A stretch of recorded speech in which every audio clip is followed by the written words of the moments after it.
जय हिंद सभी को। मेरी आवाज आ रही? Hello ji sir, good morning sir. Good morning good morning.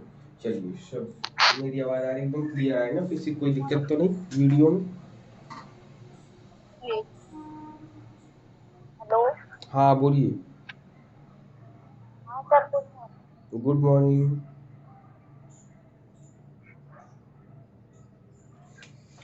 चलिए आज आपकी डेट है आपकी 26, ठीक है? क्या है आज आपकी 26 है, 26 अप्रैल है, जिसमें हम लोग एनटीए यूजी में जीआरएफ असिस्टेंट प्रोफेसर की तैयारी कर रहे हैं, जिसके अंतर्गत हम लोग सब्जेक्ट हम लोग का जो है एजुकेशन है, और हम लोग का मेन टारगेट नेट है। नेट के एग्जाम को क्लियर, नेट जीआरएफ के एग्जाम को क्लियर करना है, जिसमें हम लोग एजुकेशन सब्जेक्ट पढ़ रहे हैं।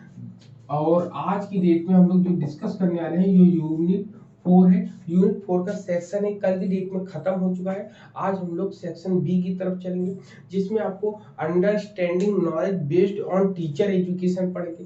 मतलब शिक्षक शिक्षा के ज्ञान के आधार को समझेंगे कि उनके ज्ञान का आधार क्या है। यहाँ पर क्लियर, उनके ज्ञान के आधार को यहाँ पर हम देखेंगे समझेंगे। तो इसमें है, हाँ, अब शिक्षक शिक्षा के ज्ञान के आधार को समझना है, तो समझने के लिए इसमें आपको 3 नाम मिलेंगे। कौन कौन से 3 नाम मिलेंगे? सबसे पहले उसमें देख लो, सिलेबस में भी देख लो। अपने सिलेबस आप लोग रखते हो नहीं रखते हो अपने पास? हाँ हाँ, तो उसमें जो है आपको सिलेबस में सबसे पहले कौन मिलेगा? शुलमैन मिलेंगे। शेलमैन। हाँ शेलमैन है, हाँ डेंग और ल्यूक है, और हाँ हैबरमास। हाँ ठीक है।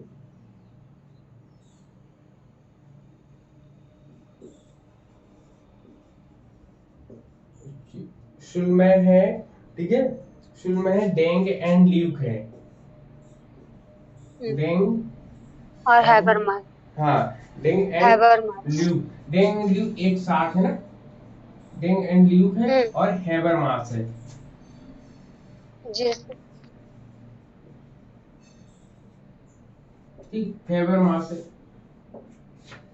लेकिन इससे पहले हम लोगों ने कल की डेट में कुछ चीजें डिस्कस करी थी, जिसमें हम लोग देखेंगे कल की डेट में आप लोगों ने कितना अभी याद है, क्योंकि रात को ही पढ़ा होगा और सुबह जो है थोड़ा सा माइंड में नहीं आया होगा। तो उसको भी एक बार देख लो कि सबसे पहले कल रात को हम लोगों ने जो पढ़ा था, एक्सपोजिटरी पढ़ा था, कोलैबोरेटिव पढ़ा था और एक्सपेरिमेंटल पढ़ा था।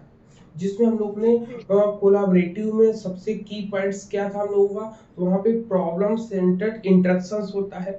जबकि एक्सपोजिटरी जो कि प्रतिपादक होता है, एक्सपोजिटरी में क्या होता है, डायरेक्ट इंटरेक्शन होता है, ठीक है।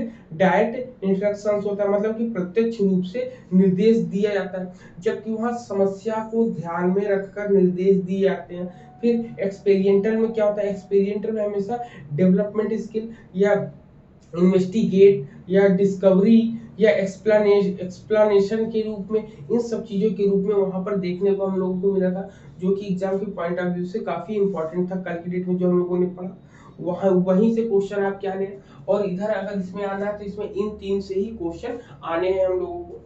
क्लियर है पॉइंट? बताओ यहाँ पर इतने कि कल की डेट में जो पढ़ा वो थोड़ी चीजें हम लोगों में थी। अब हम लोग को जो देख रहे हैं अंडरस्टैंडिंग,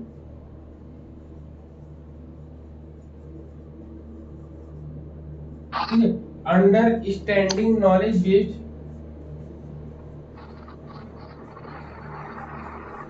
नॉलेज बेस्ड, ठीक है, understanding knowledge based of teacher education, ठीक है। ऑफ टीचर एजुकेशन के लिए यहाँ पर है, ये है टीचर एजुकेशन के लिए। तो इसमें हम लोग देखेंगे इसमें क्या क्या चीजें देखेंगे। तो इसमें कहता है कि knowledge of learners and their development in social context, learning and language, human development. तो हम लोग क्या क्या चीजें इसके अंदर देखेंगे? इसके अंदर हम लोग देखेंगे मतलब कि शिक्षार्थी का ज्ञान क्या होगा, उसके सामाजिक संदर्भ में हम उसके देखेंगे, उसके सामाजिक विकास को हम देखेंगे, वो किस प्रकार से सीखता है और भाषाओं के बारे में कैसे वो ज्ञान करेगा, किसी मानव इन सब चीजों के साथ साथ किसी मानव का विकास किस तरीके से होगा, तो ये पूरी की पूरी बताते हैं। अब वो मानव कैसे होंगे, वो अध्यापक वर्ग के होंगे, सभी वर्गों को नहीं लेकर केवल अध्यापक वर्ग को वो लेकर चल रहे हैं यहाँ पर, ठीक है, अध्यापक वर्ग को लेकर चल रहे हैं यहाँ पर। क्लियर है, बताओ यहाँ पर कितने पॉइंट्स क्लियर है। अब यहाँ पर जो भी होता है इसके लेवल को, मतलब इसके टीचर एजुकेशन के नॉलेज को अगर समझना है तो समझने के लिए हम लोग को क्या होता है, उनके कुछ विषय वस्तु, मतलब कहते हैं कि knowledge of subject matter, curriculum goals, educational goals and purpose, context, subject matter, इन सब चीजों को भी ध्यान में देना होता है। तो सबसे पहले विषय वस्तु आपको मिलनी चाहिए, किसी भी चीज को समझना है तो उसके विषय के बारे में जानो, उसका पाठचर्या क्या है वो जानो, उनके लक्ष्य, उनके ज्ञान का लक्ष्य क्या है, उनके शैक्षिक उद्देश्य क्या है, उसमें सामग्रियां किन किन चीजों को हम यूज करेंगे, इन सब चीजों के बारे में जब हम लोग जान लेंगे तब उसके बारे में बात करेंगे यहाँ पर। क्लियर, इतनी चीजें हम लोग यहाँ पर बात करेंगे। बताओ सब। जी सर। हाँ, स्निग्धा भी आ गई, तीन ही लोगों।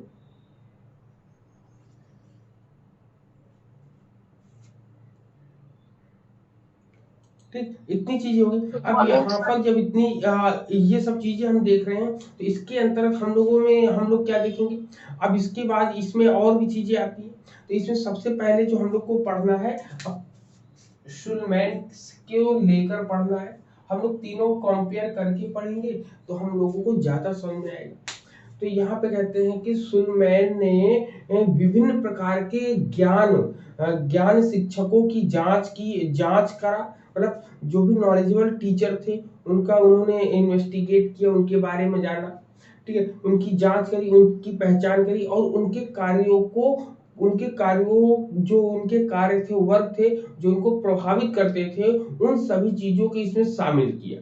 मतलब कहते हैं कि शुलमैन इन 1987, मतलब शुलमैन ने 1987 में, ठीक है, Shulman 1987 investigated and identified different kind of knowledge teacher possess which influence their action। मतलब कि 1987 में शुलमैन ने विभिन्न प्रकार के शिक्षकों के साथ एक खोज करी या एक पहचान करी और उनसे बातें करी, उनका इंटरव्यू लिया, उनसे जाना कि आप किस प्रकार काम करते हो, किस प्रकार नहीं काम करते हो।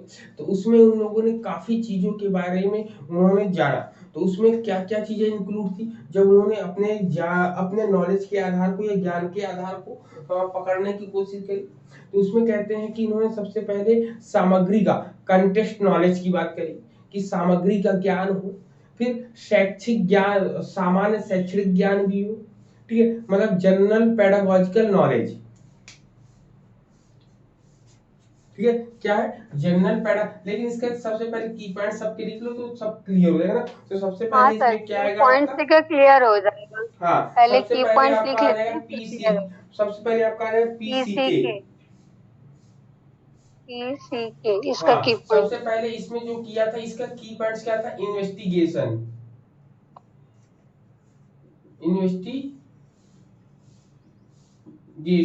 ठीक है, इन्वेस्टिगेशन किस पर किया इन्होंने, बताओ, इन्वेस्टिगेशन किया एंड की पॉइंट हम लोग आइडेंटिफाई किया, आइडेंटिफाई किया इन्होंने, आइडेंटिफाइड जब किया तो इन्वेस्टिगेट किया और आइडेंटिफाई मतलब कि खोज करी और पहचान करी। क्या करी इन्होंने, खोज किया और पहचान किया। किसका खोज, किसके बारे में खोजा, किसके बारे में पहचान किया, तो टीचर एजुकेशन के, नॉलेज। टीचर नॉलेज के बारे में, टीचर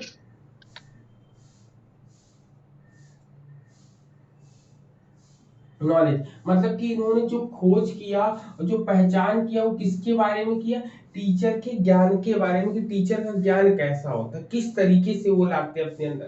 तो जब इन्होंने ज्ञान की बात करी तो 1987 में इन्होंने पीसीके की बात करी, पीसीके की बात करी। अब पीसीके का फुल फॉर्म क्या होगा बताओ, सर इसका फुल फॉर्म होगा पेडागोजिकल कंटेंट और knowledge. Pedagogical content pedagogical content knowledge, pedagogical content knowledge.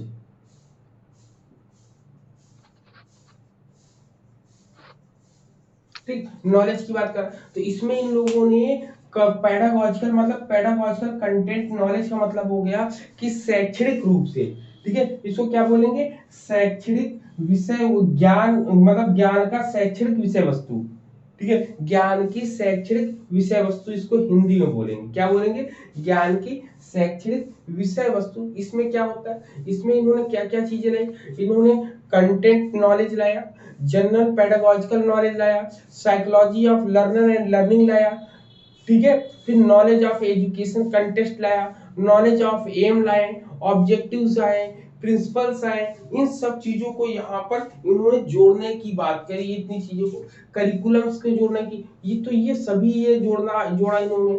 लेकिन इसमें अंतर क्या था, इसमें अब देखिए अंतर ये होगा कि इनमें जो महत्वपूर्ण पॉइंट है, उन्होंने बताया कि broad aspect of teacher profession should man pedagogical context knowledge, मतलब PCK, model of pedagogical reasoning. अब याद रखिए यहाँ पे पूछा जाएगा मॉडल ऑफ, ठीक है, क्या हो जाएगा, मॉडल ऑफ, यहाँ पे लिख दीजिए, पहला पॉइंट तो ये हो गया, दूसरा पॉइंट मॉडल ऑफ। अगर मॉडल पूछा है कि सुलमैन ने किस मॉडल के बारे में बात करी है, तो उन्होंने किसकी, पेडागोजिकल रीजनिंग की, ठीक है, मॉडल ऑफ पेडागोजिकल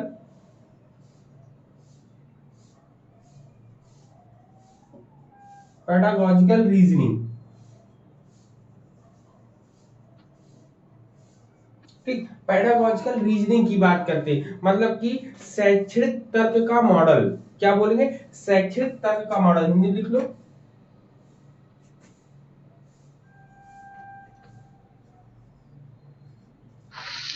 शैक्षणिक तर्क का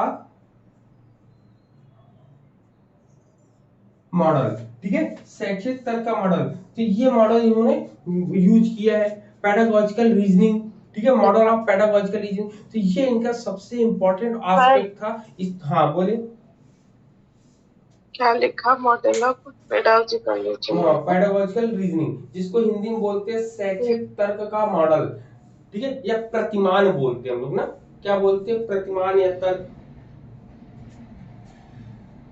शैक्षिक प्रतिमान, शैक्षिक तर्क प्रतिमान, ठीक, शैक्षिक तर्क का प्रतिमान या मॉडल बोलते हैं हम लोग ना, जी सब हो गया, क्लियर है यहाँ पे।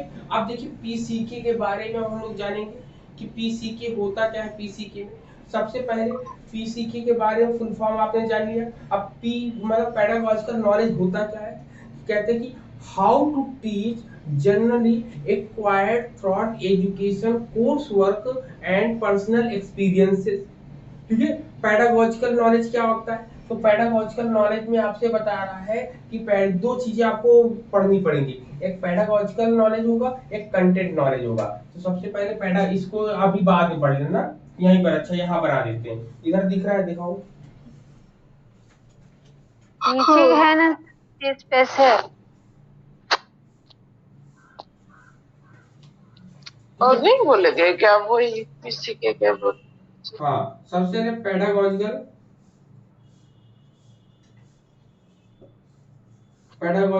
नॉलेज, ठीक, इसकी बात करेंगे। तो इसमें क्या होता है, इसमें कहते हैं कि शिक्षा का ज्ञान कैसे प्राप्त करें, मतलब जब कभी कैसे की बात आएगी तो पेडागोजिकल में आएगी, पेडागोजी में, तो यहाँ पर हाउ आएगा, क्या आएगा, हाउ मतलब कैसे। जब हम शुरुआत में जब हमने टीचर एजुकेशन स्टार्ट किया तो उसमें भी यही बताया था कि शिक्षण का हमें ज्ञान हम कैसे आमतौर पर से बालकों को पढ़ाएंगे।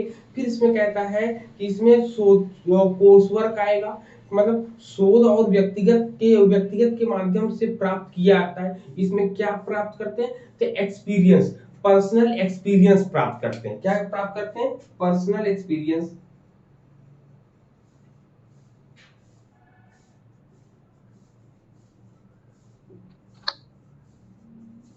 पैडागॉजिकल नॉलेज के बारे में पहले भी हम लोग पढ़ चुके हैं कि पैडागॉजिकल नॉलेज जब कभी हम बात करें, पैडागॉजिकल थ्योरी जब मैंने बताई थी, तो वहां पर कैसे किसी भी चीज को कैसे पढ़ाना है वो आपका किस में आएगा, पैडागॉजिकल नॉलेज में आएगा। और इसमें पढ़ाने के साथ साथ जब बच्चों से दूसरे, अभी हम लोग क्या ट्रांजेक्शन क्या पढ़ा था हम लोगों ने, ट्रांजैक्शन अप्रोचेस पढ़े थे। तो ट्रांजैक्शन अप्रोचेस में क्या था आपका कि आप बढ़ाते थे लेकिन बालक से कुछ ना कुछ सीखते हो कि एक बालक इस कंडीशन को इसी प्रकार के लक्षण अगर किसी भी दूसरे बालक में दिखाई देते हैं तो वो बालक भी उसी के समकक्ष होगा। तो इसका मतलब जो जो हमने ट्रीटमेंट जो पहले बच्चे को दिए तो वही ट्रीटमेंट जो हमारे सामने है बच्चा, उसको भी स्टूडेंट को हम देंगे। तो ये हम लोग उससे सीखते हैं। तो यहीं पर ये बताता है पर्सनल एक्सपीरियंसेस की बात करता है। क्लियर। फिर कंटेंट नॉलेज की बात क्या होती है, कंटेंट नॉलेज याद रखिएगा, इसी की बात कर रहे दोनों भी।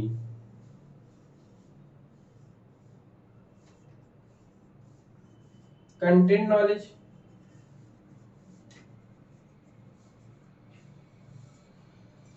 कंटेंट नॉलेज को हम लोग विषय वस्तु ज्ञान बोलते हैं। क्या बोलते हैं, विषय वस्तु ज्ञान। तो विषय वस्तु ज्ञान अगर आपने साइकोलॉजी पहले फिलॉसफी पढ़ाया था तो उसमें भी मैंने बताया था कि जब कभी विषय किसी विषय का ज्ञान करना होगा तो ज्ञान करने के लिए क्या शब्द का हम प्रयोग करते हैं, मतलब कि what of teaching knowledge of A disciplinary expert, मतलब कि शिक्षण का क्या एक अनुशासनात्मक विशेषज्ञ का ज्ञान करवाता है कि क्या। तो यहाँ पे लिखेंगे वाट, जब कभी ऐसी चीजें आएंगी वाट के बारे में, ठीक है। तो ये कंटेंट को हम लोग को बताएगा यहाँ पर। क्लियर है ये दो पॉइंट, बताओ।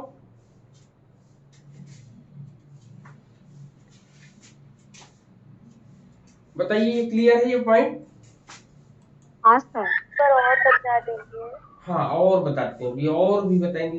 तो जब इतनी चीजें होगी तो अब इसमें सबसे पहले यहाँ पर जब पीसीके की बात करेंगे तो यहाँ पे दो चीज अलग अलग है। सबसे पहला पैडागॉजिकल, दूसरा कंटेंट। पैडागॉजिकल मतलब होता है किसी भी चीज को हम कैसे पढ़ाएंगे और क्या चीज है। कंटेंट का मतलब क्या चीज पढ़ाएंगे, कहते नहीं कि हमें कोई चीज पढ़नी है तो क्या पढ़ना है, तो उसके लिए कोई कंटेंट तो लाओ, कोई विषय वस्तु तो लाओ। तो जो कंटेंट हम लाते हैं वो मतलब कोई भी सामग्री जो लाते हैं वो आपका विषय वस्तु कहलाता है कि क्या चीज करना है। अब सुलमैन की अवधारणा क्या थी, इनकी अवधारणाएं क्या थी, इन्होंने बोला है कि teaching profession knowledge based knowledge of model pedagogical reasoning, जो कि सब कुछ बता दिया हमने यहाँ पर, ठीक है। यहाँ पर मॉडल्स के बारे में भी बता दिया, यहाँ पर ये इनकी थॉट्स क्या थी ये बता दिए, फिर इन दोनों के बारे में बता दिया, फिर इन्होंने इन्वेस्टिगेशन, ये 3 पॉइंट आपके बहुत इंपॉर्टेंट है। अब इसके साथ इसमें कुछ इनके स्टेप्स भी मिलेंगे पढ़ने को। हाँ सविता जी कुछ बोल रहे, बताओ। हाँ ये स्टेप ही बचा था सर, स्टेप हाँ स्टेप्स बचे स्टेप थे से भी इनके। क्लियर हो जाएगा। जी हाँ जी। सर, हाँ स्टेप से क्लियर हो जाएगा। स्टेप जब हम हाँ देखेंगे उसका अब साइकिल और स्टेप से क्लियर हो जाएगा। हाँ हाँ अब इनके इनके स्टेप्स को हम लोग देखेंगे ना, तो इनके स्टेप्स हम लोग को क्लियर हो जाएंगे, ठीक। तो सबसे पहले इनके स्टेप्स में क्या आता है, इनके स्टेप्स में हम लोगों ने एग्जाम के पॉइंट ऑफ व्यू से जब याद किया था तो क्या याद किया था, CIIER क्या है एन, क्या याद किया था, सी सी आई CTIER, ठीक है, CII और फिर क्या था, ERN, ERN था, ठीक है। सी का मतलब क्या है यहाँ पर बताओ, सर स्टेप तो नहीं लिखे हम, साइकिल लिखे हैं। कॉम्प्रिहेंसिव। CTIER comprehensive. हाँ सबसे पहले लिखिए कॉम्प्रिहेंसिव,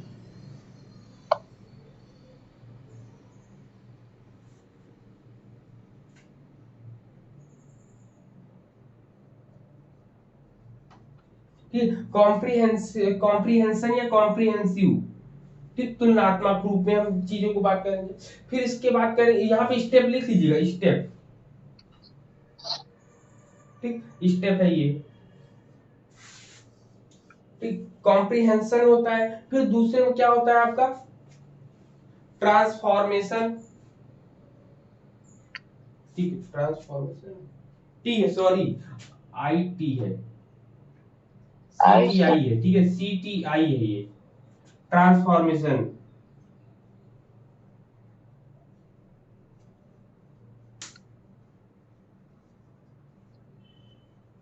ठीक, ट्रांसफॉर्मेशन होता है। फिर आई, आई का मतलब क्या होता है? इंस्ट्रक्शन।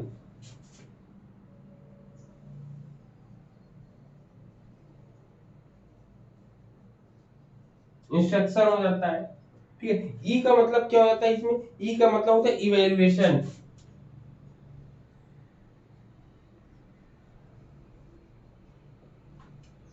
इवेल्युएशन होता है। फिर आर, आर का मतलब रिफ्लेक्शन होता है।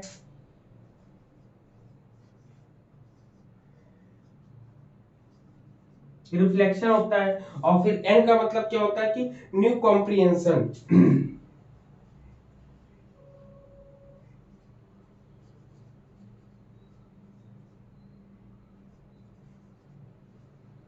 ठीक, यही ऊपर वाली स्पेलिंग नीचे लिखिए, न्यू कॉम्प्रिहेंशन है आपका। ठीक है, लिख लिया सब लोगों ने? हाँ, यही साइकिल में भी यही बताया गया हाँ, है साइकिल कि में जब न्यू कंपोनेंट आते हैं, ये गोल घुमा देंगे तो साइकिल हो जाएगा। हाँ, कभी कभी इसके स्टेप आपको 5 मिलते हैं, कभी कभी इसके 6 मिलते हैं। अगर 5 मिले तो सबसे पहले सी होगा, सी के बाद आपका टी आएगा, टी के बाद आपका, होगा, टी के बाद आपका आई ई आएगा। होगा। ठीक है, आई के हाँ बाद सॉरी, आपका क्या आई, आएगा? ई होगा। ये ई के बाद फिर आर होगा। हाँ, इन केस अगर एक बढ़ता है तो एक कौन सा बढ़ेगा आपका? एक न्यू कॉम्प्रिहेंशन जुड़ेगा। अब चलिए इसको समझते हैं। सबसे पहले क्या होता है इसके स्टेप में? शुलमैन ने कहा कि हम जो है इन्वेस्टिगेट करेंगे और आइडेंटिफाई करेंगे। तो इन्वेस्टिगेट कैसे करेंगे? तो उन्होंने बताया कॉम्प्रिहेंशन रूप में करेंगे, तुलनात्मक रूप में करेंगे। जब एक व्यक्ति की तुलना दूसरे व्यक्ति से करेंगे, एक अध्यापक की तुलना दूसरे अध्यापक से करेंगे, तो उसमें कहते हैं एक आलोचना होती है, एक समालोचना होती है। तो समालोचना में समान रूप से उन दोनों में क्या क्या विशेषता है, क्या क्या भिन्नता है, उनको हम देखते हैं। तो कॉम्प्रिहेंसिव मोड में ले गए।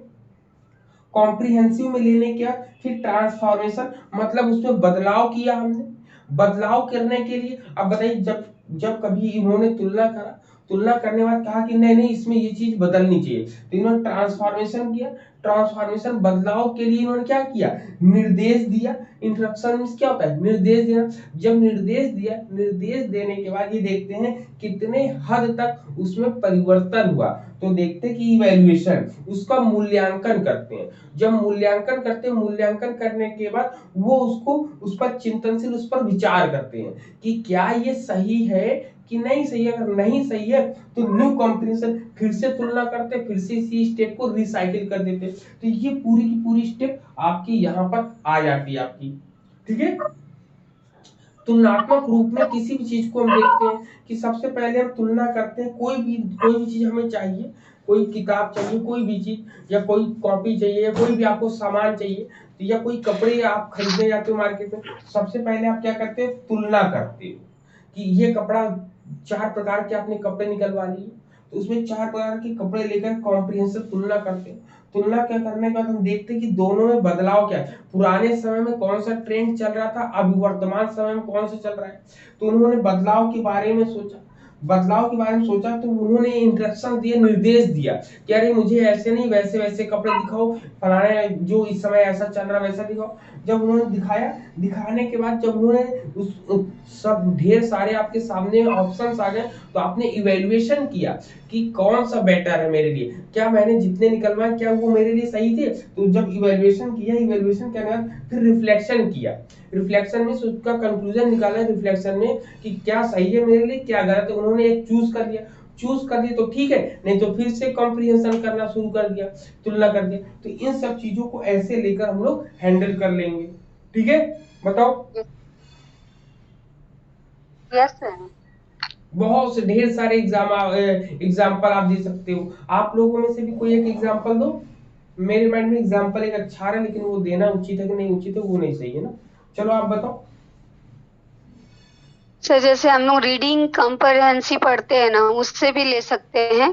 जो रीडिंग कंप्रहेंसिव एग्जाम में आता है, तो उसको भी हम पहले खुद समझते हैं, फिर उसका ट्रांसफॉर्मेशन होता है, इंस्ट्रक्शन देते हैं, देन उसका इवैल्यूएशन करते हैं। इंस्ट्रक्शन देने के बाद इवल मूल्यांकन करते हैं कि जो मैंने अनुदेशन दिया था वो सही है या नहीं।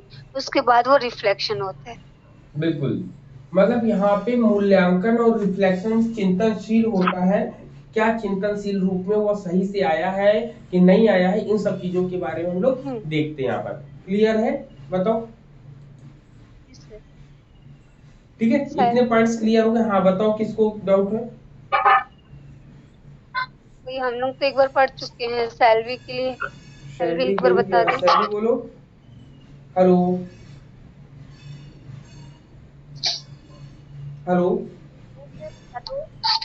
हाँ बताए, सैलरी समझ में आया? बताओ, चलो इन पूरे स्टेप्स को बताओ वन बाय वन, जैसे हमने समझा वैसे आप समझाओ इसको। जैसे कोई भी वस्तु हम लोग खरीदते हैं तो पहले हम लोग चेक करते हैं ना कि क्या कहते हैं वो चीजें सही है या गलत है। हाँ, अच्छा या खराब की बात करते हैं। ठीक है, चलो नेक्स्ट। हाँ, इसको कॉम्प्रिहेंसिव बोलो बोलो, जल्दी जल्दी बोलो।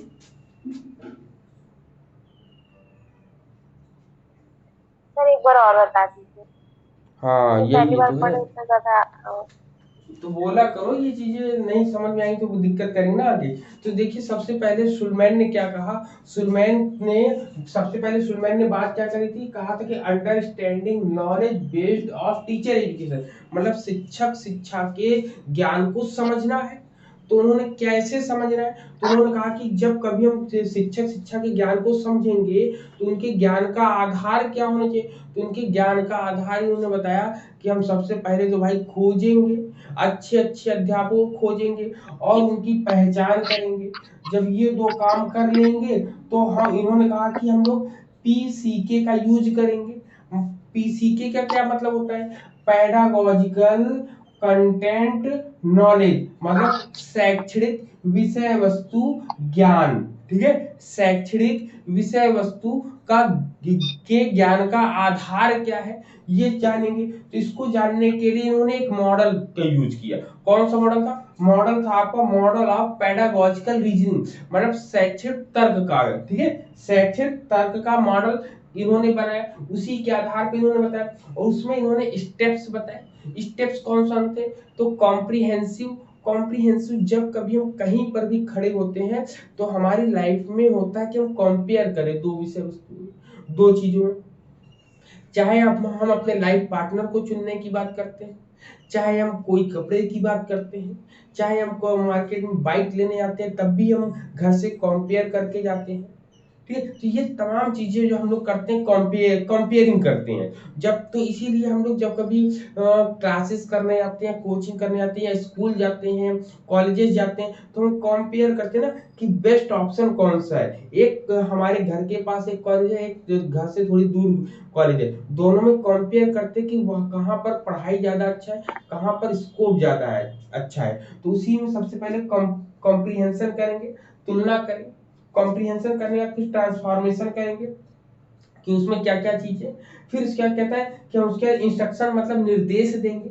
निर्देश देने का तो उसका मूल्यांकन करेंगे या आकलन करेंगे, इवेल्युएशन में आकलन करेंगे। आकलन करने के बाद क्या चीजें वो उतर कर आई हैं हमारे सामने, वो रिफ्लेक्शन में आता है। अगर सही है तो सो गुड, नहीं सही है तो न्यू कॉम्प्रिहेंशन करेंगे, कहीं नए तरीके से हम करेंगे। ठीक है, इसको डेवलपमेंटल रिसर्च में भी हम यूज कर सकते हैं। डेवलपमेंटल रिसर्च में क्या होता है कि दो कंपनियां एक साथ होती हैं, दोनों कंपनियों के क्या दिखाता है कि दोनों कंपनियां ग्रो किस प्रकार से कर रही हैं। एक कंपनी कम प्रोडक्ट दे रही है, कंपनी ज्यादा प्रोडक्ट दे रही है, तो उसमें भी ट्रांसफॉर्मेशन होगा, इंस्ट्रक्शंस भी उसमें देंगे बाद में। तो उसमें क्या दिखाता है कि एक कंपनी जो कम कर रही है उसके अंदर जो है 50 से ऊपर एज वाले ज्यादा लोग हैं, जबकि दूसरी कंपनी जो ज्यादा प्रोडक्ट दे रही है उसमें 50 से कम के वर्कर ज्यादा है। तो ऐसी चीजों के बारे में हम लोग जानते हैं, समझते हैं, तो उसके लिए भी हम लोग को कॉम्प्रिहेंशन मोड अपनाना पड़ता है। क्लियर है सब लोगों को? बताओ। इतने पॉइंट्स क्लियर हो गए? शैलवी फिर से बताओ, इसको बताओ फिर से।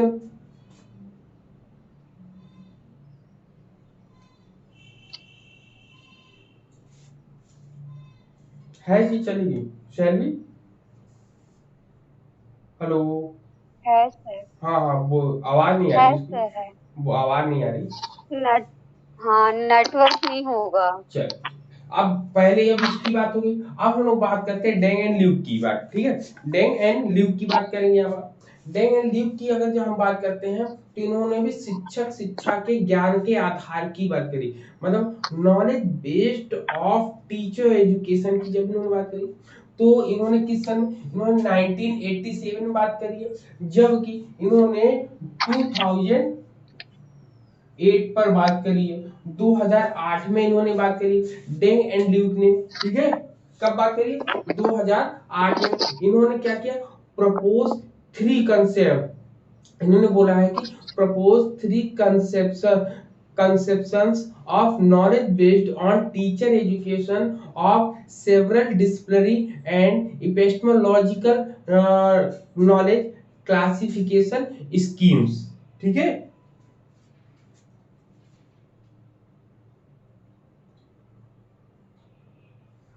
हेलो? ठीक है, इन्होंने बताया है डेंग एंड ल्यूक ने 2008 में शिक्षक शिक्षा पर आधारित ज्ञान की 3 अवधारणाओं को प्रस्तुत किया है। ज्ञान की 3 अवधारणाएं कौन सी थी? ठीक है, ज्ञान की 3 नॉलेज बेस्ड, मतलब कि प्रपोज्ड 3 कंसेप्शंस, ठीक है, नॉलेज बेस्ड। जी नॉलेज बेस्ड, ठीक है, नॉलेज बेस्ड, ठीक है, knowledge based on teacher education, तो इसमें हमने 3 बताया है। कौन कौन से थे? पहला, पहले पॉइंट पे क्या था इसका बताओ जरा। सबसे पहले कौन सा था? सेवरल डिसिप्लिनरी,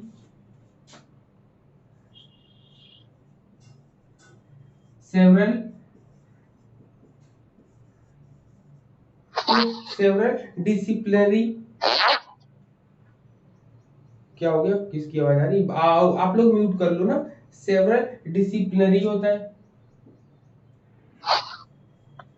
ठीक, सेवरल डिसिप्लिनरी होता है। सेकंड, और सेकंड वाला क्या होता है आपका? इपिस्टेमोलॉजिकल नॉलेज,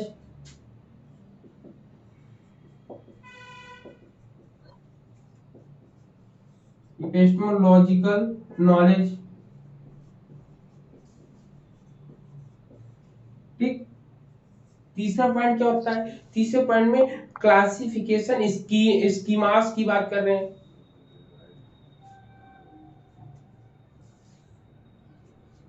ये क्लासिफिकेशन,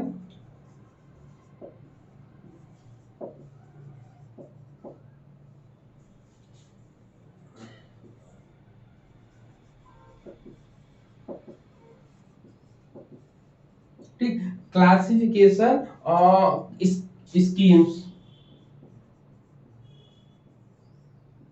ठीक है, ये 3 चीजें यहाँ पर इंपॉर्टेंट होती। तो सेवरल डिसिप्लिनरी का मतलब कई अनुशासन, कई प्रकार के अनुशासन की बात करते हैं। इपिस्टेमोलॉजिकल नॉलेज का मतलब ज्ञान, मीमांसात्मक ज्ञान की बात करते हैं। और क्लासिफिकेशन स्कीम्स की मतलब वर्गीकरण योजनाओं को वर्गीकरण के बारे में ये बात करते हैं, ठीक है, वर्गीकरण के बारे में ये बात करते हैं। तो लेकिन मेन इनका डिसिप्लिन या मेन इनका पॉइंट्स क्या था? जैसे इन्होंने बात करी थी पेडागॉजिकल, इनको मेन पॉइंट को लिख दो,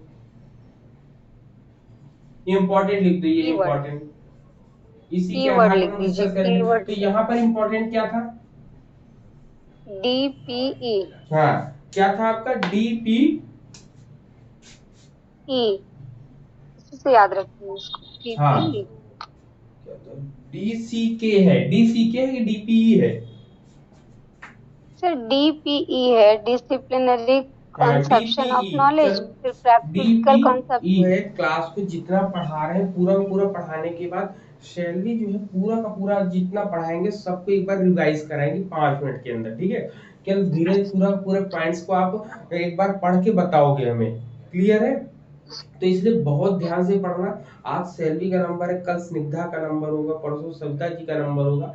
मतलब कुल मिला के पूरी की पूरी क्लास को समराइज करना है आपको, एक वो बाइंड करके एकदम क्लोज, तभी क्लोज करेंगे हम लोग ना। तो सबसे पहले हम लोग have Luke and Deng and Luke की बात करें तो डेंग एंड ल्यूक ने 2008 में नॉलेज बेस्ड 3 कंसेप्ट बताए थे। 3 कंसेप्ट ने सेवरल डिसिप्लिनरी बताया, इपिस्टेमोलॉजिकल नॉलेज बताया और क्लासिफिकेशन स्कीम्स बताई, जिसमें इन्होंने बताया कि किसी भी शिक्षक को समझने के लिए उसके सब्जेक्ट मैटर को साझा करना, उसकी योग्यताओं को समझना कि वो छात्रों की योग्यताओं के बारे में जानता है कि नहीं जानता है। इसीलिए इसके लिए उन्होंने क्या दिया, डीपीई दिया। पहला डीपीई में सबसे डी का मतलब क्या होता है, डिसिप्लिनरी कंसेप्शन ऑफ नॉलेज, ठीक है। जी सर, सबसे पहले डिसिप्लिनरी कंसेप्शन ऑफ हाँ, नॉलेज। सबसे पहले डिसिप्लिनरी,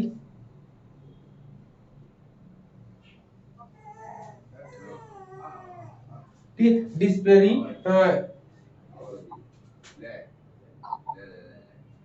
डिसिप्लिनरी कंसेप्शन कंसेप्शन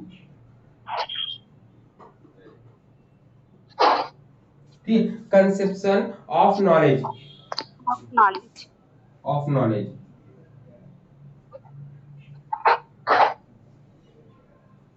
ठीक। नॉलेज की बात करते हैं, मतलब कि इसमें क्या हो जाएगा आपका, इसमें कह रहा कि ज्ञान की अनुशासनात्मक अवधारणा हो जाएगी सबसे पहले, ठीक है। ज्ञान की अनुशासनात्मक अवधारणा हो जाएगी, कंसेप्शन में अवधारणा होता है आपका। फिर पी का मतलब क्या होगा, पी वाले में हम लोग प्रैक्टिकल कहते हैं, प्रैक्टिकल कंसेप्शन ऑफ नॉलेज, मतलब ज्ञान की व्यावहारिक अवधारणा।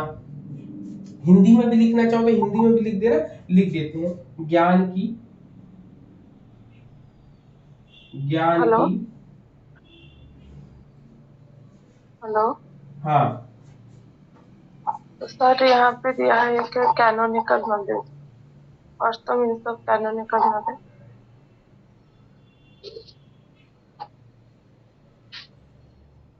ज्ञान की अनुशासनात्मक अवधारणा। वैसे ही आप सेकेंड वाले में जब जाएंगे, practical conception of knowledge,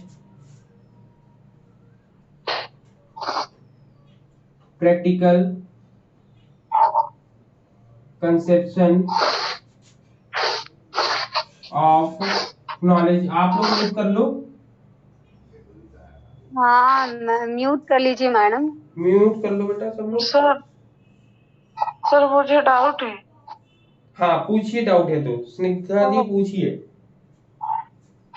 sir मेरा डाउट ये है कि वो डिसिप्लिनरी कंसेप्शन ऑफ नॉलेज में एक लिखा है कि describe canonical knowledge in the established discipline. What the means of canonical knowledge? कैसा नॉलेज क्या है, फिर से पढ़ो आप line. Disciplinary conception of knowledge describe canonical knowledge in the established discipline। जो कैनोनिकल नॉलेज लिखा है उसका मीनिंग क्या हो? कैनोनिकल नॉलेज का मीनिंग तो मुझे भी नहीं पता है, इसको मुझे भेजना, इसको हम देख लेंगे कि ये पॉइंट्स, ये लाइन क्या बोल रहा है ना, या भी हो सकता है भी आए। हाँ तो अभी हम इसको मुझे भेज देना, हम इसको देख लेंगे ना, देखकर हम शाम वाली क्लास में आपसे ठीक। डिस्कस करेंगे। तो यहाँ पे प्रैक्टिकल कंसेप्शन ऑफ नॉलेज की बात कर रहे हैं, तो इसमें क्या, इसको क्या बोलते हैं, ज्ञान की व्यावहारिक अवधारणा। क्या बोलेंगे, ज्ञान की व्यावहारिक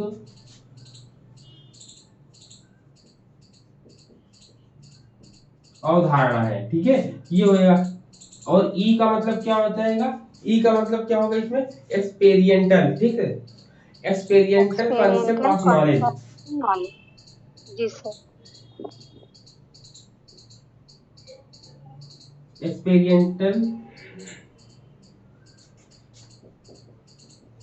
कंसेप्शन ऑफ नॉलेज की बात कर रहे हैं, कि मतलब अनुभवात्मक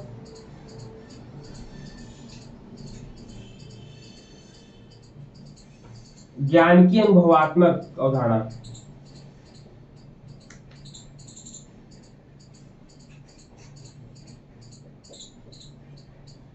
ठीक, ज्ञान की अनुभवात्मक अवधारणा की बात यहाँ पर करी है।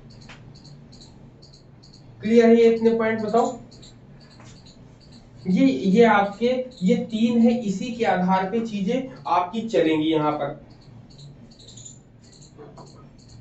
ये क्वेश्चन भी आया था, एक बार ये आया था, एक बार शेलमैन का आया था। 2019 में डीपीई वाला आया था, उसके बाद ये शेलमैन वाला आया था। अब इसमें और भी चीज बताते हैं जो कि अभी किसने हम लोगों को बताया था, स्निग्धा ने, तो वो इसमें आएगा अभी आपका ना, इसमें अभी आपका आ जाएगा, इसमें अभी आपका आएगा। देखो अभी जो इन्होंने बोला ना, सब 1 by 1 हम लोग डिस्कस कर लेंगे, ठीक है।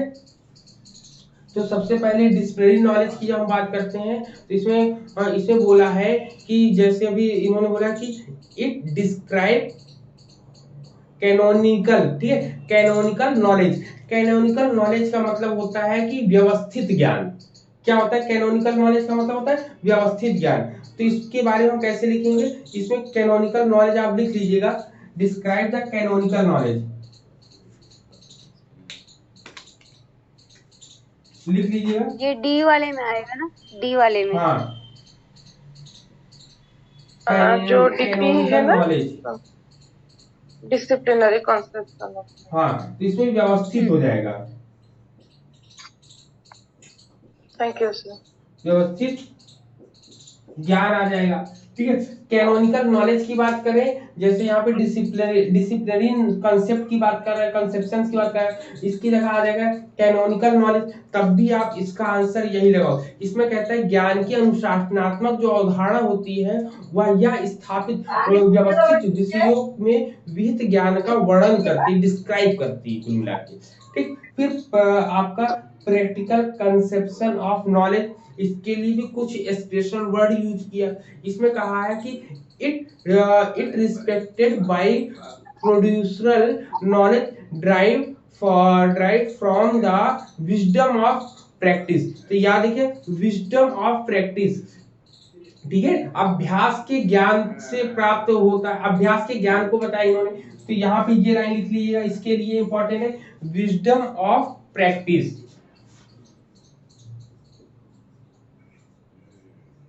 विजडम ऑफ प्रैक्टिस,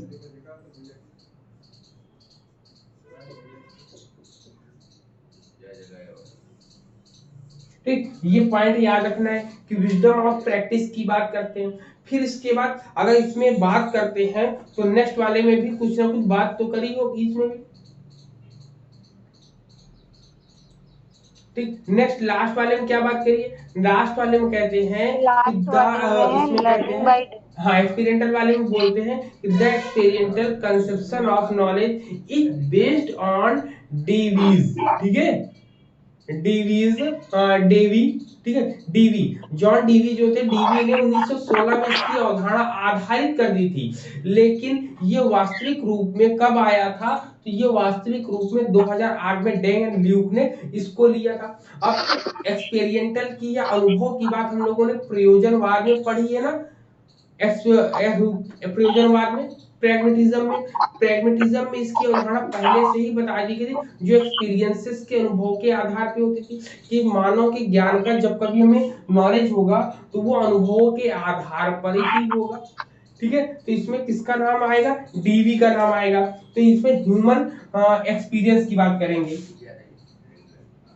और ये हिंदी में क्या लिखा है? ज्ञान की अनुभवात्मक, ज्ञान की अनुभवात्मक अवधारणा, ह्यूमन एक्सपीरियंस,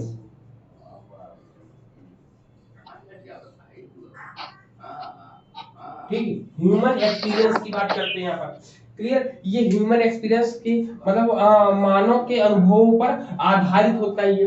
तो ये पूरा का पूरा डेंग एंड ल्यूक का पूरा आपके सामने क्लियर है? बताओ।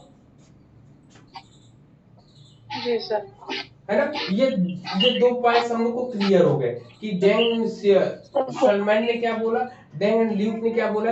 अब हम लोग बढ़ते हैं हेबरमास की तरफ। हेबरमास ने कब क्या चीजें की थी उसके बारे में पढ़ेंगे। जी सर, जो ये सुजाता मैम ने बताया था, जो हम लोग डीपीई लिखे हैं जैसे डिसिप्लिनरी में आपने बताया ना व्यवस्थित ज्ञान, उसका भी एक की पॉइंट बताई थी मैडम कि सब्जेक्ट नॉलेज करेंगे इसमें, और जो प्रैक्टिकल वाले में हम कैसे चीजों को अप्लाई करते हैं, और एक्सपीरियंस वाले में हम लर्निंग बाय डूइंग। ये भी ठीक की है, पॉइंट लिख ठीक दीजिए है, ठीक है, बाजू में। इसको सब्जेक्ट नॉलेज लिख देंगे। पहले वाले में सब्जेक्ट नॉलेज होगा। अच्छा।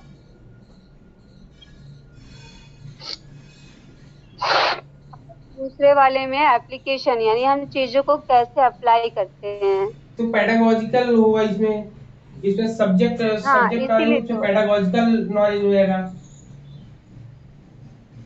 ये प्रैक्टिकल वाले में आएगा। प्रैक्टिकल प्रैक्टिकल करना। प्रैक्टिकल वाले में आएगा कि एप्लीकेशन, हम चीजों को कैसे अप्लाई करते हैं। मेथड्स आएंगे, हाँ। मेथड्स।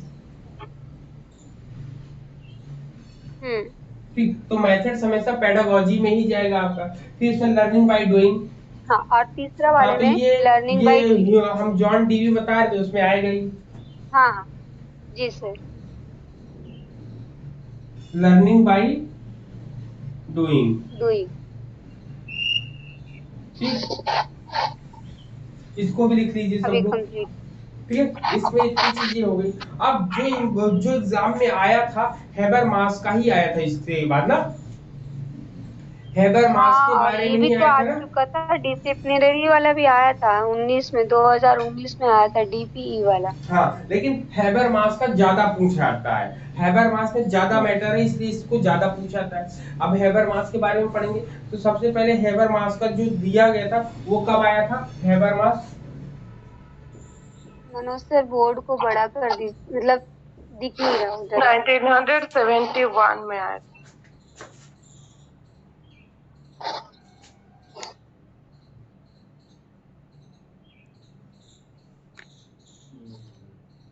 जी सर। दिख रहा अब? हाँ। ठीक है, हैबर मास की बात करेंगे तो हैबर मास वाला कब आया था आपका? हैबर मास वाला आपका 90, आप क्या बताया, 1971। 1971 में आया था हैबर मास में। इन्होंने जो 3 पॉइंट्स बताए थे, 3 पॉइंट्स में TKCI बताया था। ठीक है, अभी बताएंगे पूरा पूरा कैसे होगा। तो सबसे पहले हैबर मास ने क्या बोला, हैबर मास ने ज्ञान की 3 संवैधानिक हितों के बारे में, अवधारणाओं के बारे में बताया। कौन कौन से? कह रहे कि Habermas describe 3 knowledge constitutive interest knowledge. ठीक है, फिर constitutive interest refers to the link between the origin, application and validity of knowledge, a like which is brought about through the necessary embedding of knowledge in experiences and actions की बात करें। मतलब Haber मास ने 3 जो है संवैधानिक हितों का वर्णन किया, जिसमें ज्ञान की संवैधानिक अवधारणाओं के बारे में बताया गया, उनके अनुप्रयोग बताए, उनके प्रयोग बताए गए, उनकी वैधता, प्रयोग और वैधता के बीच में क्या संबंध है इसको भी बताया गया। ठीक, इन सब चीजों से संबंधित जो 3 चीजें बताई थी, उन 3 चीजों को हम लोग लिख लेते हैं। ठीक है, क्या हैबर मास ने 3 नॉलेज बताए हैं, 3 नॉलेज। 3 नॉलेज कौन कौन से? सबसे पहला इन्होंने बताया था कि आपका TKCI क्या था, TKCI। ठीक है, इसका फुल फॉर्म क्या होगा, TKCI सब, तो इसका होगा technical knowledge constitutive interest. Technical knowledge, technical knowledge, ठीक है, टेक्निकल नॉलेज कॉन्स्टिट्यूटिव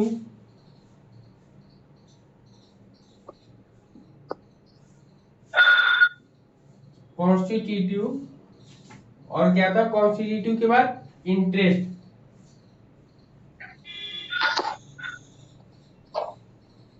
ठीक, इंटरेस्ट होता है। फिर दूसरा क्या बताया था, दूसरे पॉइंट में अगर हिंदी में बात करेंगे तो हिंदी में बात करेंगे तकनीकी ज्ञान का, तकनीकी ज्ञान की संवैधानिक हित, तकनीकी ज्ञान का संवैधानिक हित।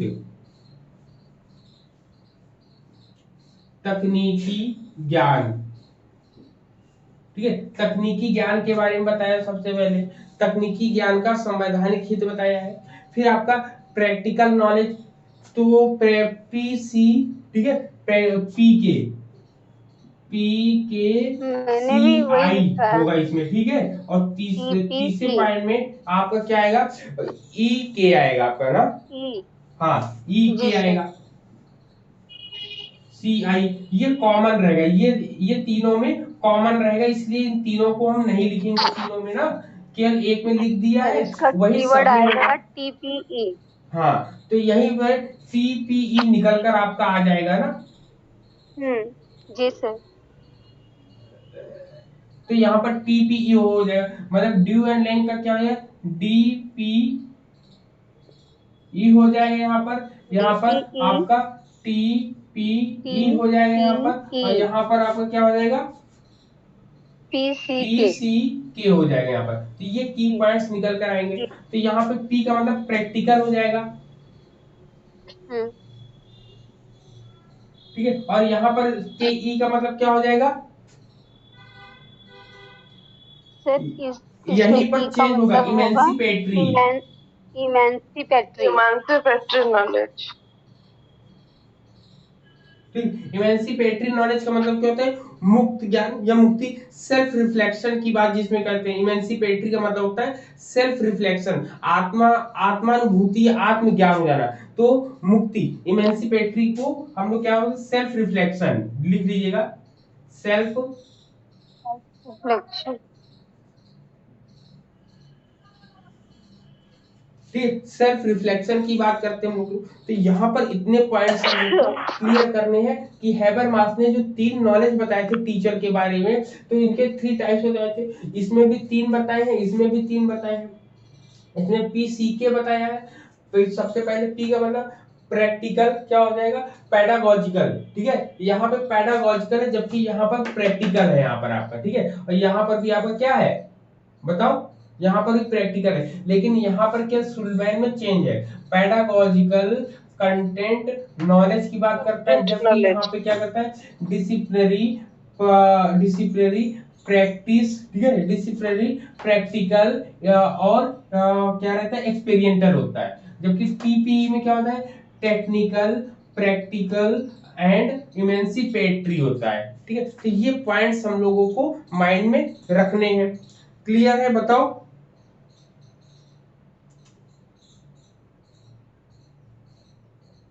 Hello, ji sir. हाँ, अब इसमें कुछ इसके की, जैसे इसके की पॉइंट्स बने हैं वैसे इसके भी कुछ की पॉइंट्स जरूर बने होंगे, तो इसके की पॉइंट्स भी हम लोग देख लेते हैं कि क्या होता है इसमें। सबसे पहले टेक्निकल वाले में कहता है कि refers to those aspect of knowledge concerned with manipulation of environment, of control over natural object and events, मतलब उन पहलुओं को संदर्भित करना है जो पर्यावरण में किसी प्रकार का मैनिपुलेशन करते हैं, हेरफेर के साथ प्राकृतिक वस्तुओं पर नियंत्रण करने के लिए घटनाओं, मतलब कि कुल मिलाकर इनमें मैनिपुलेशन कराता है। तो ये की पॉइंट्स इसका लिख लीजिएगा, मैनिपुलेशन विद मैनिपुलेशन, इन्वायरमेंट। ठीक है, मैनिपुलेशन मैनिपुलेशन, विद इन्वायरमेंट। हाँ, मैनिपुलेशन इन्वायरमेंट,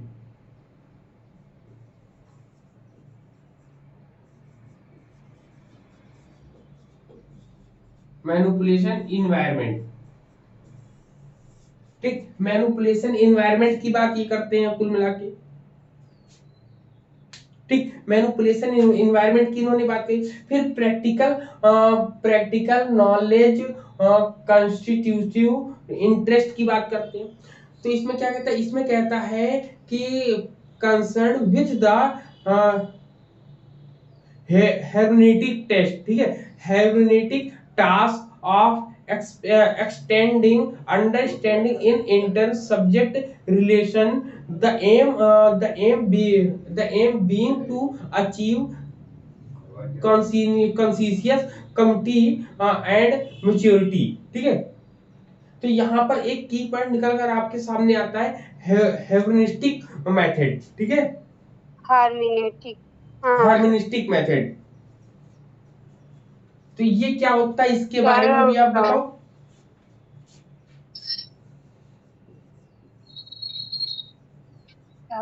क्या पूछे सर? ये हेरोनिस्टिक का मतलब क्या होता है?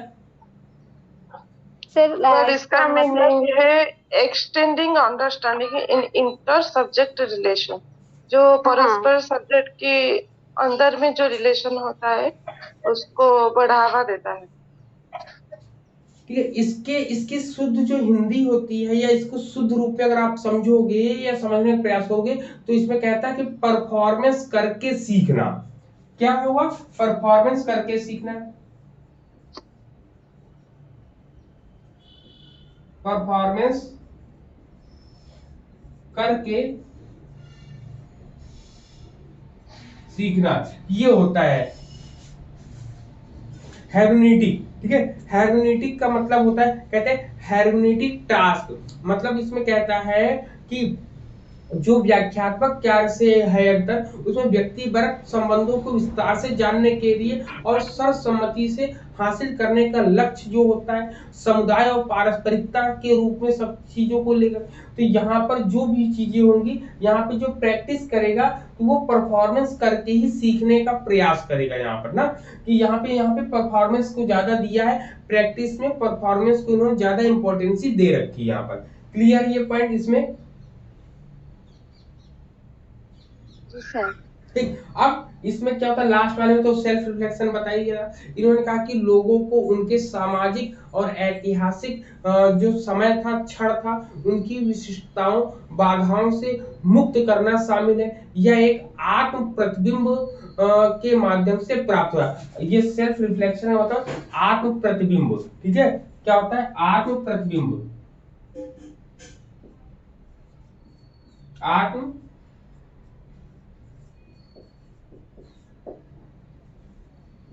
आत्म प्रतिबिंब। ठीक है, तो ये इसमें इतने इंपॉर्टेंट की पॉइंट्स थे आपके।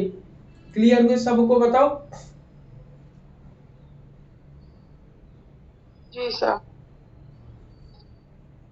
अब विशेषताएं क्या जी थी सर। इसमें? इमेंसिपेटर, इसमें हाइपोथेटिकल रिडक्शन की बात करेंगे। ठीक है, इसमें इसके फीचर की बात करेंगे तो इसमें कहेगा हाइपोथेटिकल रिडक्शन की बात लिख लीजिएगा इसमें, इसके की पॉइंट्स में। और ठीक है, इसमें लिखिए 3 पॉइंट लिखो जरा। हाइपोथेटिकल डिडक्शन, इंग्लिश में लिखिए हाइपोथेटिकल डिडक्शन। हाँ, इसमें फीचर्स है इसके। इमांसिपेटरी। हाँ, इसमें इसी में हैबरमास का पूरा है। ये टोटल इसका है ना, क्या बोलते हैं, हैबरमास का फीचर्स है ना सर? हाँ, हैबरमास का फीचर्स है, लेकिन जगह नहीं बची, यहाँ लिख देते हैं। अच्छा अच्छा ना, हाँ समझ गया। ठीक, तो इसमें जो ऊपर जो होता है, ऊपर देखो फीचर्स। ठीक, फीचर्स में इन्होंने क्या बोला? सबसे पहले बोला हाइपोथेटिकल डिडक्शन।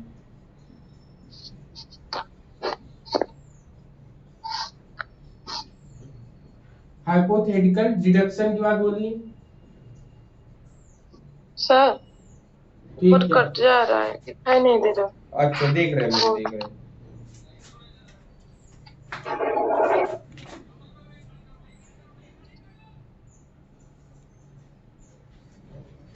ठीक है, हाइपोथेटिकल डिडक्शन की बात करते हैं यहाँ पर। ठीक है, जिसको बोलते हैं काल्पनिक कसौटी होता है, डिडक्शन की बात। फिर इसके बाद सेकंड में क्या होता है? सेकंड में इसको बोलते हैं इमेंसिपेटर्स रिफ्लेक्शन। हाँ, इमेंसिपेटरी।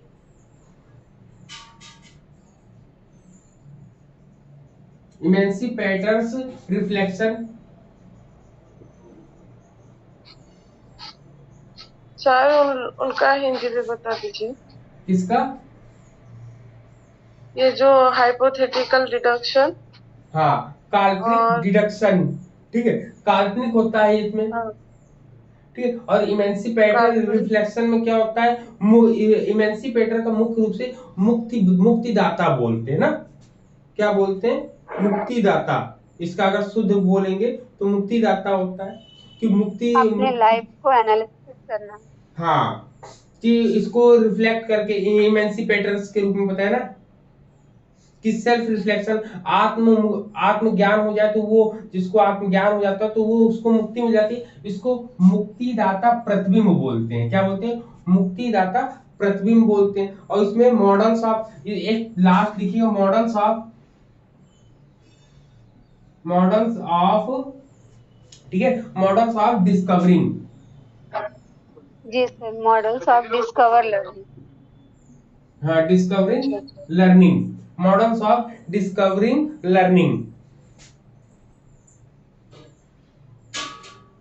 ठीक है, ये है। अब एग्जाम में पूछा कौन सा जाएगा, ये ध्यान रख लो। एग्जाम में इसके स्टेप जरूर पूछे जाएंगे, अगर पूछे गए तो, नहीं तो इसमें से जरूर पूछा जाता है।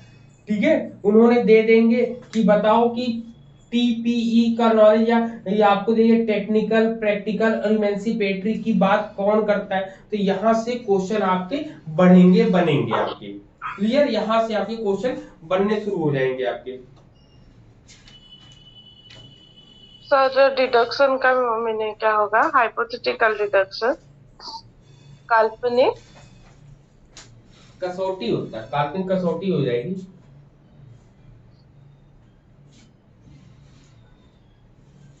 तो नहीं होगा सर, डिडक्शन मेथड वाला तो नहीं होगा ना, जैसे हम इंडक्शन और डिडक्शन हाँ, पढ़ते हैं, वो वाला तो नहीं होगा। इंडक, हाँ वही वाला होगा। क्या नाम है उसका? हाँ, हाइपोथेटिकल डिडक्शन डिडक्शन। एंड, हाँ सर, जो आगमन निगमन वाला नहीं, वही वाला, हाँ निगम। वही वाला है। ठीक है, तो यहाँ पर इतनी चीजें होती हैं। तो यहाँ पर जो इतनी चीजें बताई हैं, अब चलो एक एक करके बताओ सब पूरा। इसका नाम लिया था बताने के लिए, पूरा कंप्लीट करो, फिर इसके बाद क्लास को ओवर करें ना। जी सर। किसका नाम था, किसको बताना था पूरा का पूरा? पूरी की पूरी क्लास को समराइज किसको करना था? सैलरी। हाँ चलो। बोलेगी सबसे पहले सर हम ही को बिड़ा देते हैं। हाँ बताओ। सर ये तो नहीं है ना, है। तो वार्म अप क्लास से पूछ लीजिएगा, अभी थोड़ा जुकाम हो गया है ना। कोई बात नहीं, चलो अच्छा बोलो, हम ठीक लोग है, उसी जुकाम में सुन लेंगे। लेकिन बोलो तो। कोशिश करो। हाँ बोलो बोलो।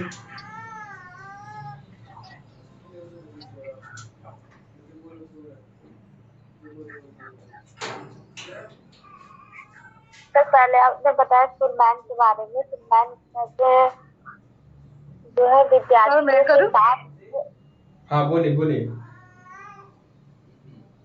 सर क्या हुआ? मैं कंटिन्यू करूं? नहीं, उन्हीं को करने दो, करने दो उनको, चलो करो। तो सुरमैन ने विद्यार्थियों के साथ जो खोज किया और शिक्षक के ज्ञान के बारे में इन्होंने खोज किया। हाँ हाँ बोलो, आगे बोलो। सुलेमान ने इतनी चीजें करी, इसमें इन्वेस्टिगेशन और आइडेंटिफाइज के बारे में बताया। फिर इसके बाद टीचर नॉलेज के बारे में इन्होंने खोज किया। और ठीक, के आपने एक बताया था। हाँ, पेडागोजिकल कंटेंट और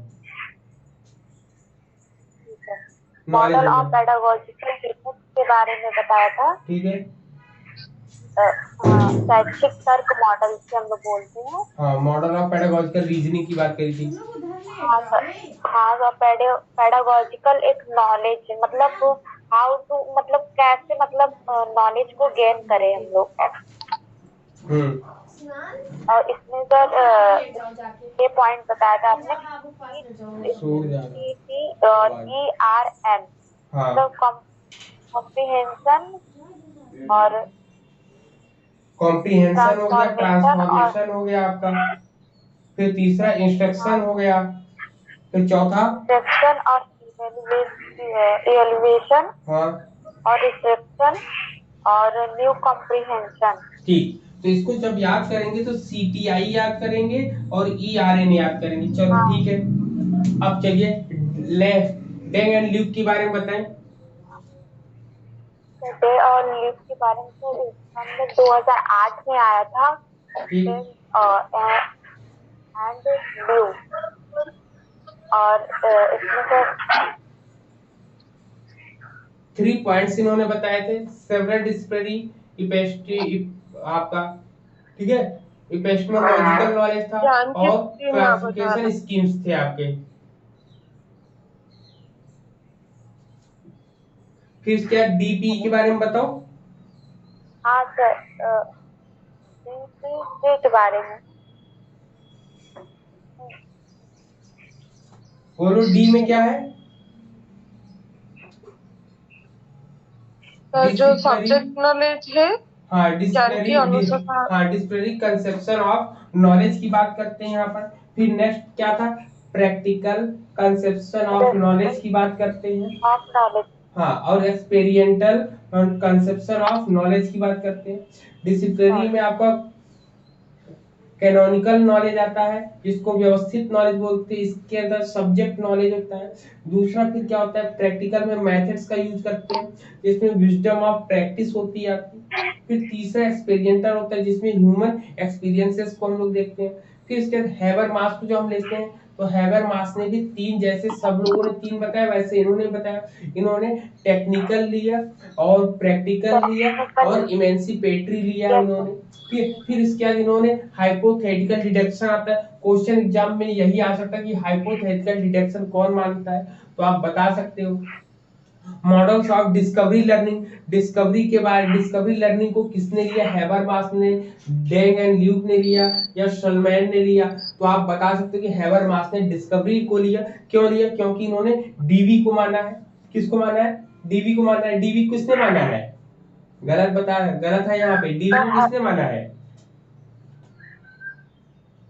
डीवी को किसने सर माना जॉन है? एक डीवी को दो तो तीन। ज्ञान की UK experience. Dang and Luke ने माना है। डैन एंड ल्यूक ने डीवी को क्यों माना? क्योंकि एक्सपेरिमेंटल की बात यहाँ पे कर रहे हैं, यहाँ लर्निंग बाय इमेंसिपेटरी डूइंग की को बात कहा कर रहे हैं, गया तो है। इसलिए यहाँ पे डिस्कवरी होगी। और एक्सपेरिमेंटल में कभी डिस्कवर होता ही नहीं है, वहां तो एक्सपीरियंसेस होते हैं। डिस्कवर तो आपको नेचुरलिज्म में ही आपको मिलेगा, ठीक है। तो वहां पे डिस्कवर की बात करेंगे, तो यहाँ पे मॉडल हैबरमास हमेशा डिस्कवरी की बात करते हैं। हैबरमास हमेशा रिफ्लेक्शन की बात करेंगे और डिडक्शन की बात करेंगे आपकी, ठीक है। जो डिस्कवरी करेगा वही डिडक्शन की बात करेगा। ये की पॉइंट्स है कि जो डिस्कवरी की बात करेगा वो ऑटोमेटिक डिडक्शन की ही बात करेगा आपकी, ठीक है। तो ये पॉइंट्स क्लियर हुए सबको? इतने पॉइंट बताओ।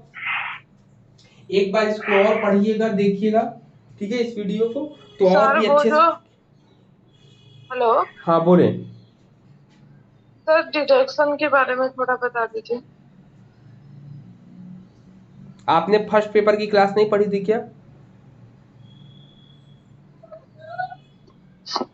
थोड़ा सा कंप्लीट नहीं संदिग्धा किया। उसमें पूरा सर डिटेल में बताए हैं कि आगमनात्मक क्या होता है, निगमनात्मक। जो रीजनिंग था ना, रीजनिंग वाली क्लास, हाँ, वो वीडियो को देखोगे ना आप, एकदम उसमें इजी वे उसमें में आपको समझ मैंने में आ वैन जाएगा। आरेख और जितनी भी पॉइंट्स थे सब चीजें क्लियर करी है, और उससे रिलेटेड मैंने क्वेश्चन भी आपको दिखाए हैं ना। Induction, deduction. डिडक्शन मीन्स क्या होता है कि निगमन, किसी भी चीज को हम लोग निकालते हैं। डिडक्शन का मतलब होता है हाइपोथेटिकल डिडक्शन। हाइपोथेटिकल डिडक्शन का मतलब काल्पनिक रूप से हम किसी भी चीज को सोचते हैं, लेकिन वो होगा कि नहीं होगा ये हमें निकालना पड़ेगा, ये हमें उसको करके दिखाना पड़ेगा, ठीक है। जब कभी किसी भी चीज को करके दिखाते हैं, निकालना पड़ता है, तो उसको हम डिडक्शन बोलते हैं। जबकि जो आपका आगमन होता है, आगमन में कोई भी चीज स्वतः अपने आप आ जाती है, उसमें ज्यादा हम लोग को समस्याओं का सामना नहीं करना पड़ता है। इसलिए डिडक्शन में हमेशा डिस्कवरी की ही बात करते हैं, ठीक है। तो डिडक्शन का मतलब होता है किसी भी चीज को कोई अपने आप ना हो तो उसको निकालना पड़ता है। जब कभी किसी भी चीज को निकालना पड़ेगा, डिस्कवर करना पड़ेगा, उसमें मेहनत करना पड़ेगा, तो वो आपका डिडक्शन में जाएगा आपका, ठीक है। तो ये हाइपोथेसिस होती है। हाइपोथेसिस सही होगी कि गलत होगी ये हमें नहीं पता होता। जब हमारा कंप्लीट पता नहीं होता है होता। रिसर्च या जैसे कोई भी कि चीज, तब जाके हम लोग अपनी हाइपोथेसिस को हम लोग देखते हैं कि हमारा सही है कि गलत है हमारा, ठीक है। हाँ, जब वो सही होगा तो हम उसको जनरलाइजेशन कर देंगे। जैसे कीवर्ड याद किए थे ना संदिग्धा, हाँ, कि इंडक्टिव में डीजी, इसमें डिडक्टिव में डीजीपी याद रखना, यानी जनरल से स्पेसिफिक में जाएंगे। तो हम किसी थ्योरी को, जैसे मान लो वो वाले में इंडक्टिव में हम न्यूटन का सिद्धांत याद रखते हैं, तो तो वहाँ पे उन्होंने सिद्धांत बनाया, उसी सिद्धांत को हम डिडक्टिव में प्रूफ कर लेते हैं और उसको जनरलाइजेशन कर देते हैं कि जो सिद्धांत था वो सही था। बिल्कुल। अच्छा। इसमें ये देखते हैं, इसमें यही सब चीजें पॉइंट्स रहते हैं। बाकी और आपको और डीप में देखना है तो आप वीडियो को जरूर देखिएगा, उसमें आपको सब कुछ मिलेगा। हाँ, देखना ही पड़ेगा, तभी कंसेप्ट क्लियर होगा हाँ, आपका। क्योंकि एक यहाँ बार आप थोड़े से सच्ची बताने में वीडियो नहीं देख चलेगा। लीजिए। चलो, चलिए ठीक है। तो हाँ। चलिए फिर शाम को हम लोग मिलते हैं अपनी क्लास में ना। जी सर। चलिए, तब तक के लिए थैंक यू सभी सर। को जी सर। गुड डे, जय हिंद सभी को। जी।